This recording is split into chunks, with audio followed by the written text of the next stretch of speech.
തീമഴ പോലെ വർഷിച്ച് ഇറാന്റെ jelly fish ഡ്രോണുകൾ. F-15 പോലും ഈ ഡ്രോൺ സ്വാമിന്റെ മുന്നിൽ പിടിച്ചു നിൽക്കാൻ പറ്റാതെ അറ്റാക്കിൽ തകർന്ന് വീഴുമായിരുന്നു. ഇതാണ് യഥാർത്ഥത്തിൽ ഇറാനിൽ സംഭവിച്ചത്. ജെല്ലി ഫിഷ് ഡ്രോണുകൾ എന്ന് പറയുന്നത് ഏതെങ്കിലും പുതിയ ടെക്നോളജി ഉപയോഗിച്ച് ചെയ്തിട്ടുള്ള ഡ്രോണുകളല്ല.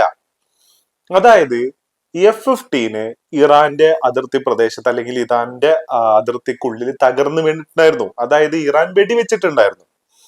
അത് വെടിവെച്ച് ആ വിമാനം വീഴുന്നതിന് മുന്നേ അതിന്റെ പൈലറ്റ് കണ്ട ചില കാഴ്ചകളിലാണ്, ആ കാഴ്ചകൾ വിവരിച്ചപ്പോഴാണ് ഇങ്ങനൊരു കാര്യം പുറത്തു വരുന്നത്. അപ്പൊ ആ വിവരണം എന്താന്നുള്ളത് നമുക്ക് നോക്കാം. ആകാശത്ത് ഒരു വലിയ മൈൻ ഷീൽഡ് പോലെ 100 കണക്കിന് ഡ്രോണുകൾ നിരന്ന് നിൽക്കുകയായിരുന്നു. അവയെല്ലാം കൃത്യമായ ഏകോപനത്തോടെ ഒന്നിച്ച് ചലിച്ചുകൊണ്ട് ആകാശത്ത് ഒരു ഭീമൻ ജെല്ലി ഫിഷ് രൂപം കൊണ്ടു. വലിയ ഡ്രോണുകൾക്ക് താഴെയായി ചെറിയ ഡ്രോണുകൾ അതിന്റെ കാലുകൾ പോലെ തൂങ്ങിക്കിടക്കുകയായിരുന്നു. ഇവയെല്ലാം പരസ്പരം ബന്ധിപ്പിക്കപ്പെട്ട് ഒരൊറ്റ ശരീരം പോലെയാണ് നീങ്ങിയത്. ശരിക്കും അന്യഗ്രഹ ജീവികളുടെ സാങ്കേതിക വിദ്യ പോലെയാണ് എനിക്ക് തോന്നിയത്. ഇതാണ് F-15 പൈലറ്റ് വിശദീകരിച്ചത്. ഇതോടുകൂടിയാണ് ഈ കാര്യങ്ങൾ പുറത്തു വരുന്നത്. CNN ആണ് ഈ ഒരു റിപ്പോർട്ട് പുറത്തു വിട്ടിരിക്കുന്നത്. ആക്ച്വലി ഈ ഒരു സംഗതി പുറത്തു വരുന്നതോടുകൂടെ F-15 അല്ലെങ്കിൽ F-35 പോലെയുള്ള അത്യാധുനിക യുദ്ധവിമാനങ്ങൾക്ക് പോലും ഇറാന്റെ ഡ്രോൺ കരുത്തിന് മുന്നിൽ പിടിച്ചു നിൽക്കാൻ പറ്റുന്നില്ല എന്നുള്ളതാണ് പുറത്തു വരുന്നത്. ഇനി എന്താണ് സത്യത്തിൽ ഈ ടെക്നോളജി? അത് എന്താന്നുള്ളത് നമുക്കൊന്ന് നോക്കാം. ഇതാണ് one two many mesh networking എന്ന് പറയുന്ന ടെക്നോളജിയാണ് യഥാർത്ഥത്തിൽ ഇറാൻ ഇവിടെ യൂസ് ചെയ്യുന്നത്. അതായത് ഏതെങ്കിലും ഒരു ഡ്രോണുമായിട്ട് മാത്രം ഇത് ലോഞ്ച് ചെയ്യുന്ന സമയത്ത് അല്ലെങ്കിൽ ഇത് കൺട്രോൾ ചെയ്യുന്ന ആൾക്ക് കമ്മ്യൂണിക്കേറ്റ് ചെയ്താൽ മതി. ആ ഒരു ഡ്രോൺ എന്ത് ചെയ്യും? ബാക്കി ഡ്രോണുകൾക്കും കൂടെ വിവരങ്ങൾ കൈമാറും. ഇപ്പൊ എ എന്ന് പറയുന്ന ഒരു ഡ്രോണിന് ഒരു ഇൻഫർമേഷൻ കിട്ടിക്കഴിഞ്ഞാല് എ അത് ബിക്ക് കൊടുക്കും, ബി അത് സിക്ക് കൊടുക്കും, സി അത് ഡിക്ക് കൊടുക്കും. ഇങ്ങനെ ഒരു മെഷ് നെറ്റ്വർക്ക് പോലെ, അതായത് ഒരു വല എങ്ങനെയാണോ കണ്ണികൾ ചേരുന്നത്, ആ ഒരു വല കണ്ണികൾ ചേരുന്നത് പോലെ ഓരോ കണ്ണിയിലേക്കും ഇൻഫർമേഷൻസ് ഡ്രോണുകൾ തന്നെ കൈമാറുന്നതാണ് യഥാർത്ഥത്തിൽ ഈ ടെക്നോളജി എന്ന് പറയുന്നത്. ഇതാണ് യഥാർത്ഥത്തിൽ ആ പൈലറ്റ് അന്ന് കണ്ടത്. ഇത് ഉപയോഗിച്ചിട്ടാണ് വലിയ വലിയ ടാർഗറ്റുകളെ സ്വാം ടാക്ടിക്സ് ഉപയോഗിച്ചിട്ട് ഇറാൻ ആക്ച്വലി തകർത്തെറിയുന്നേ. ഇത് ആദ്യമായിട്ട് കണ്ടെത്തുന്നതും ഇത് പ്രൂവ് ചെയ്യുന്നതും യഥാർത്ഥത്തില് ഈ പറയുന്ന ഇറാൻ വാറിലല്ല. ഈ പൈലറ്റ് ഇത് കാണുമ്പോഴല്ല യഥാർത്ഥത്തിൽ ആളുകൾക്ക് ഈ ഒരു സാധനം മനസ്സിലാവുന്നേ. ഇത് യഥാർത്ഥത്തിൽ കണ്ടെത്തിയത് ഉക്രൈൻ റഷ്യ വാറിലാണ്. റഷ്യ ഉക്രൈനെ ആക്രമിച്ച സമയത്ത് ഉക്രൈനിൽ വീണ് കിട്ടിയിട്ടുള്ള ചില ഷാഹിദ് ഡ്രോണുകളുടെ ഫോറൻസിക് പരിശോധന നടത്തിയപ്പോഴാണ് ഈ ഒരു കാര്യം അവർക്ക് മനസ്സിലാവുന്നത്. അതായത് വീണ് കിട്ടിയ ചില ഷാഹിദ് ജറാൻ ഡ്രോണുകളിൽ റേഡിയോ ലിങ്കുകളും ആന്റി ജാമിംഗ് ഉപകരണങ്ങളും കണ്ടെത്തിയതായി ഉക്രൈനിയൻ വിദഗ്ധർ റിപ്പോർട്ട് ചെയ്തു. പഴയ ഷാഹിദ് 136 മോഡലുകൾ ലോഞ്ച് ചെയ്ത ശേഷം പാത മാറ്റാൻ കഴിയാത്തവയായിരുന്നു. പുതിയവയിൽ റിമോട്ട് കമ്മ്യൂണിക്കേഷൻ ശേഷി കാണപ്പെട്ടുവെന്ന് ചിലർ പറയുന്നു. അപ്പൊ ഇതാണ് സംഗതി. അതായത് റേഡിയോ ലിങ്കുകളും അതേപോലെ തന്നെ ആന്റി ജാമിംഗ് ലിങ്കുകളും ഇതിനകത്ത് കണ്ടു എന്നുള്ളതാണ് പറയുന്നത്. ഇങ്ങനെയാണ് യഥാർത്ഥത്തിൽ ഡ്രോണുകൾ പരസ്പരം അങ്ങോട്ടും ഇങ്ങോട്ടും കമ്മ്യൂണിക്കേറ്റ് ചെയ്യുന്നുണ്ട് എന്നുള്ളത് ഈ പറയുന്ന ആളുകൾക്ക് മനസ്സിലായത്. ഇപ്പൊ ഒരു ഉദാഹരണം പറയുകയാണെങ്കിൽ, ഇപ്പൊ ഒരു 100 ഡ്രോണുകള്, ഇപ്പൊ അമേരിക്കക്കെതിരെ 100 ഡ്രോണുകൾ ഉപയോഗിച്ചിട്ട് ഇറാൻ ഒരേ സമയം അറ്റാക്ക് ചെയ്യാന്ന് വിചാരിക്കേ. ഈ 100 ഡ്രോണുകൾ എന്ത് ചെയ്യും? ഒരേ സമയത്ത് ഒരേ ദിശയിൽ പരസ്പരം കമ്മ്യൂണിക്കേറ്റ് ചെയ്തുകൊണ്ട് മുന്നോട്ട് പോകും. അങ്ങനെ ഏതെങ്കിലും ഒരു ഡ്രോണിനെ അമേരിക്ക ജാം ചെയ്ത് കഴിഞ്ഞാല് ഈ ജാം ചെയ്ത ഈ പറയുന്ന ഡ്രോൺ എന്ത് ചെയ്യാൻ പറ്റും? ബാക്കി ഡ്രോണുകൾക്കും കൂടെ ഇങ്ങനെ സംഭവിച്ചിട്ടുണ്ടെന്നുള്ള ഇൻഫർമേഷൻ പാസ് ചെയ്യാം. അതേപോലെ തന്നെ ഇപ്പൊ ഇങ്ങനെ ഈ ഡ്രോണുകൾ ഒരു ബസ് പോലെ ഇങ്ങനെ മുന്നോട്ട് നീങ്ങിക്കൊണ്ടിരിക്കുമ്പോ ഏതെങ്കിലും തരത്തിലുള്ള ഒരു റഡാർ കണ്ടെത്തി കഴിഞ്ഞാല് അതിലെ കുറച്ച് ഡ്രോണുകൾ ഈ റഡാറിനെ അറ്റാക്ക് ചെയ്യാൻ പോവും, എന്നാൽ ബാക്കിയുള്ള കുറച്ച് ഡ്രോണുകൾ ഫിക്സ് ചെയ്ത ടാർഗറ്റിലേക്ക് ആ ടാർഗറ്റ് അറ്റാക്കിനും പോവും.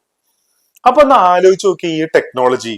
അപ്പൊ ഇതിനകത്ത് രണ്ടാം ലോക മഹായുദ്ധത്തില് ഈ പറയുന്ന ഹിറ്റ്ലർ ബ്രിട്ടനോട് തോൽക്കാനുള്ള പ്രധാനപ്പെട്ട കാരണം എന്ന് പറയുന്നത് ജർമ്മനി ബ്രിട്ടന്റെ റഡാറുകൾ അവഗണിച്ചതാണ്.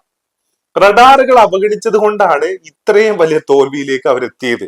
പല അനലിസ്റ്റുകളും പറയുന്ന ഒരു കാര്യമാണത്. അതേപോലെ ഈ പറയുന്ന ഡ്രോണുകള് ഒരു റഡാറിനെ കണ്ടെത്തി കഴിഞ്ഞാൽ ആ റഡാറിനെ അറ്റാക്ക് ചെയ്തിരിക്കും. കാരണം ആ റഡാർ ആണ് ഈ ഡ്രോണുകളെ കണ്ടെത്തുന്നതും ഇതിന്റെ പൊസിഷൻ മനസ്സിലാക്കുന്നതും ആ കിട്ടിയ ഇൻഫർമേഷനെ ഈ പറയുന്ന മിസൈലുകളിലേക്ക് കൊടുക്കുകയും ചെയ്യുന്നത്. അങ്ങനെ ഈ മിസൈലുകളിലേക്ക് ഇൻഫർമേഷൻ കിട്ടിയാൽ മാത്രമേ മിസൈൽ ലോഞ്ച് ആവത്തുള്ളൂ, ഈ പറയുന്ന എന്താ പറയാ ഡ്രോണുകളെ അറ്റാക്ക് ചെയ്യത്തുള്ളൂ. അപ്പൊ ഇങ്ങനെ അതായത് ഇവർക്കിടയിൽ തന്നെ ഒരു കമ്മ്യൂണിക്കേഷൻ, ഒരു കോർഡിനേഷൻ, അത് ഉപയോഗിച്ചിട്ട് ഇവര് വളരെ ഫലപ്രദമായിട്ട് ഈ പറയുന്ന ടാർഗറ്റിലേക്ക് എത്തുക. ഇതാണ് F-15 ആക്രമിച്ചതും ഇങ്ങനെ തന്നെയാണെന്നുള്ളതാണ് പറയുന്നത്. അതായത് ഒരു ജെല്ലി ഫിഷിന്റെ വാലുകൾ പോലെ കാലുകൾ പോലെ പരന്നു കിടക്കുന്ന ഈ ഡ്രോണുകൾ ഏതെങ്കിലും ഒരെണ്ണത്തിന് ആക്രമിച്ചോ എന്ന് വിചാരിച്ചിട്ട് കാര്യമില്ല. ബാക്കി ഡ്രോണുകൾ അത് കോർഡിനേറ്റ് ചെയ്ത് ബാക്കിയുള്ള ഈ പറയുന്ന F-15 വന്ന് ആക്രമിച്ചിരിക്കും. അപ്പൊ ഈ രീതിയിലുള്ള അറ്റാക്ക് ആണ് യഥാർത്ഥത്തിൽ നടത്തിയിരിക്കുന്നതെന്നാണ് പറയുന്നത്. ഇതിനൊന്നും ടാക്കിൾ ചെയ്യാൻ പറ്റുന്ന രീതിയിലുള്ള ടെക്നോളജി ഇന്ന് അമേരിക്കയുടെ കയ്യിലുണ്ടോ എന്ന് ചോദിച്ചു കഴിഞ്ഞാൽ ഇല്ല. മാത്രമല്ല ഏകദേശം 2000-ഓളം കിലോമീറ്റർ സഞ്ചരിക്കാൻ ശേഷിയുണ്ട് ഈ ഷാഹിദ് ഡ്രോണുകൾക്ക്. 130-180 കിലോമീറ്റർ വേഗത്തിൽ സഞ്ചരിക്കാനും ഈ പറയുന്ന ഷാഹിദ് ഡ്രോണുകൾക്ക് സാധ്യമാണ് എന്നുള്ളതാണ്. അതിനകത്ത് ഈ പറയുന്ന GPS പോലെയുള്ള ഈ പറയുന്ന പൊസിഷനിങ് സിസ്റ്റം പോലെയുള്ള സാറ്റലൈറ്റ് കമ്മ്യൂണിക്കേഷൻ പോലെയുള്ള പല കമ്മ്യൂണിക്കേഷൻ അഡ്വാൻസ് ടെക്നോളജീസും ഇറാൻ ഇതിനകത്ത് ഇന്റഗ്രേറ്റ് ചെയ്തിട്ടുണ്ടെന്നാണ് പറയുന്നത്. ഇതിന് വേണ്ട ടെക്നോളജിക്കൽ സഹായവും അതേപോലെ തന്നെ ഈ പറയുന്ന ഇൻഫ്രാസ്ട്രക്ചർ അല്ല റോ മെറ്റീരിയൽ സഹായവും കിട്ടിയിരിക്കുന്നത് ചൈനയുടെ അടുത്തുനിന്നും റഷ്യയുടെ അടുത്തുനിന്നും ആണെന്നുള്ളതാണ് ഇപ്പോൾ അമേരിക്കൻ ഇന്റലിജൻസി കാര്യത്തെ കുറിച്ച് പറയുന്നത്. അപ്പൊ ഇങ്ങനെയുള്ള ഒരു സ്ഥലത്തേക്ക് പുതിയ ടെക്നോളജികൾ ഉപയോഗിച്ചിട്ടോ സ്റ്റെൽത്ത് കപ്പാസിറ്റി ഉള്ള F-35 അടക്കമുള്ള വിമാനങ്ങൾ ഉപയോഗിച്ചിട്ടോ നോ യൂസ് ആൻഡ് നോ രക്ഷ. കാരണം ഒരൊറ്റ ഡ്രോൺ ചെല്ലുന്നു, അറ്റാക്ക് ചെയ്യുന്നു, അപ്പൊ അതിനെ അടിച്ചിടുന്നു. ഇതെല്ലാം സംഭവിക്കുന്നേ ഒരു വല നെയ്യുമ്പോ ആ കണ്ണികളെല്ലാം എങ്ങനെ പരസ്പരം കമ്മ്യൂണിക്കേറ്റ്, എങ്ങനെ പരസ്പരം ബന്ധപ്പെട്ടിരിക്കുന്നു, അതുപോലെ എല്ലാ ഡ്രോണുകളും ഈ പറയുന്ന വലക്കണ്ണികൾ പോലെ ബന്ധപ്പെട്ടിരിക്കുക. അപ്പൊ ഏതെങ്കിലും ഒരു ഡ്രോണിനെ അറ്റാക്ക് ചെയ്ത് കഴിഞ്ഞു കഴിഞ്ഞാല് ആ ഇൻഫർമേഷൻ വേറെ ഡ്രോണുകൾക്ക് കിട്ടും എന്നുള്ളതാണ്. അങ്ങനെ കിട്ടിക്കഴിഞ്ഞാൽ എന്ത് ചെയ്യാൻ പറ്റും? ഈ പറയുന്ന ത്രെട്ടിനെ അവോയ്ഡ് ചെയ്ത് ബാക്കി ഡ്രോണുകൾക്ക് സഞ്ചരിക്കാം. So simple. അപ്പൊ അത് ഏകദേശം 120 കിലോമീറ്റർ ഡിസ്റ്റൻസിൽ വരെ, അത്രയും ഡിസ്റ്റൻസിലേക്ക് വരെ ഈ പറയുന്ന കമ്മ്യൂണിക്കേഷൻ ഡ്രോണുകൾ തമ്മിൽ നടത്തുന്നു എന്നുള്ളതാണ് ഉക്രൈൻ റഷ്യ വാറിൽ ഉക്രൈൻ കണ്ടെത്തിയത്. അതായത് ഒരു ഡ്രോണ് പിന്നെ ഒരു 10 മീറ്റർ കഴിഞ്ഞ അടുത്ത ഡ്രോൺ, അങ്ങനെയല്ല. ഒരു ഡ്രോണ് കഴിഞ്ഞാൽ പിന്നെ ഏകദേശം 10 കിലോമീറ്റർ അത് 20 കിലോമീറ്റർ അപ്പുറത്തായിരിക്കാം വേറെ ഡ്രോണ്. ആ ഡ്രോണുമായിട്ട് അത്രയും ഡിസ്റ്റൻസിലുള്ള ഡ്രോണുകളുമായിട്ടും ഈ ഡ്രോണുകൾ പരസ്പരം കമ്മ്യൂണിക്കേറ്റ് ചെയ്യുന്നു എന്നുള്ളതാണ്. അപ്പൊ ഏതെങ്കിലും ഒരു ഡ്രോണിന് ഒരു അറ്റാക്ക് കിട്ടി കഴിഞ്ഞു കഴിഞ്ഞാൽ മറ്റേ ഡ്രോണിന് അറിയാം ഇന്ന സ്ഥലത്ത് പ്രശ്നമാണെന്നുള്ളത്. ഈ രീതിയിൽ കാര്യങ്ങൾ നടത്തുക. അല്ലാതെ ഏതെങ്കിലും ഒരു ഓപ്പറേറ്റർ ഇപ്പൊ ഹിസ്ബുള്ളയൊക്കെ FPV ഡ്രോണുകൾ ചെയ്യുന്നുണ്ട്. എങ്ങനെയാ? അതായത് 15 കിലോമീറ്ററോളം നീളത്തിൽ നീണ്ടുപോകാൻ പറ്റുന്ന രീതിയിലുള്ള ഫൈബർ ഒപ്റ്റിക് കേബിളുകൾ ഘടിപ്പിച്ചിരിക്കുക. അപ്പൊ ഒരു എൻഡിൽ ഇരുന്നിട്ട് ഒരാള് മാനുവലി ഇതിനെ കൺട്രോൾ ചെയ്യണം. പക്ഷെ ഇറാന്റെ ഡ്രോണുകൾ അങ്ങനെയല്ല. അതിന് സ്വയമേവ കൺട്രോൾ ചെയ്യാനും തീരുമാനമെടുക്കാനുള്ള കപ്പാസിറ്റി ഉണ്ട് എന്നുള്ളതാണ് പറഞ്ഞു വരുന്നത്. അപ്പൊ ഇതെല്ലാം കണ്ട് സ്റ്റണ്ണായിരിക്കണം സത്യത്തിൽ ആ F-15 രക്ഷപ്പെട്ടിട്ടുള്ള ആ ഒരു പൈലറ്റ് എന്നുള്ളതാണ്. പുള്ളി കുറച്ച് സൂപ്പർസ്റ്റിഷ്യസ് ആയിട്ട് കാര്യങ്ങൾ പറയുകയാണോ, അന്നത്തെ വീഴ്ചയിൽ തലക്ക് വല്ലതും കിട്ടിയിട്ട് പറയാണോ എന്നുള്ള അന്വേഷണങ്ങളൊക്കെ ഇപ്പൊ അമേരിക്ക നടത്തിക്കൊണ്ടിരിക്കുന്നുണ്ട്. പക്ഷെ അവർ എത്തിയിരിക്കുന്ന ഒരു കൺക്ലൂഷൻ എന്ന് പറയുന്നത് ഇത് ശരി തന്നെയാണ് എന്നുള്ള ലെവലിലാണ്. കാരണം ഉക്രൈനിൽ കിട്ടിയിട്ടുള്ള ഡ്രോണുകളുടെ അവശിഷ്ടങ്ങൾ പരിശോധിച്ച് നോക്കുമ്പോൾ സാധാരണ രീതിയിൽ ഇങ്ങനെ ഒരു ഡ്രോണിൽ